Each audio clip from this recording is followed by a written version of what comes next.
काय आलं असं काय सांगतेस? काय नाही रे, असंच जरा विचार करलो. म्हणजे बघ ना, दिवाळी संपली.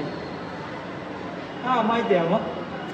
कसं नाही रे, म्हणजे बघ ना, आपल्या सणांची गोष्टच वेगळी आहे ना. जानेवारीमध्ये मकर संक्रांत येते, तेव्हापासून जी सुरुवात होते ती होतेच. संक्रांत यार, गेल्या वर्षी किती पतंग उडवला माहिती आहे आपण. आठवत आहे ना, किती मजा केली होती. हा नाही. त्यानंतर लगेच शिमगा येतो ना.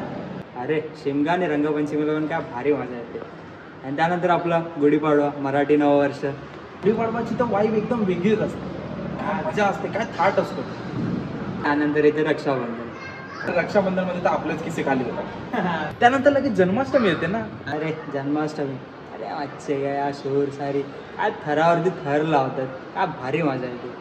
आणि त्यानंतर आपण ज्या सणाची आतुरतेने वाट बघतो तो आपला गणेशोत्सव. बाप्पा 11 दिवस आपल्यासोबत राहतात. किती मजा येते ना, काय माहोल असतो सिरियसली. पण बाप्पा गेल्यावरती बेकार वाटतं यार. पण लगेच नवरात्री येते. अरे तोच माहोल, तोच उत्साह, आणि 9 दिवस फक्त गरबा. आणि त्यानंतर आपली दिवाळी येते ना. हा बघ, बोलता बोलता पुढच्या वर्षाची दिवाळी आली आणि तू इकडे सेंटी येऊन बसलाय. हा ना यार, चल राहिली चकल्या खाऊ. तुला चकल्या देतो मी, पण दिवाळी संपली ना. जर लाइटिंग करायला मदत कर ना. चल ना. पागल आहे काय? मी नाही रे, पागल आहे.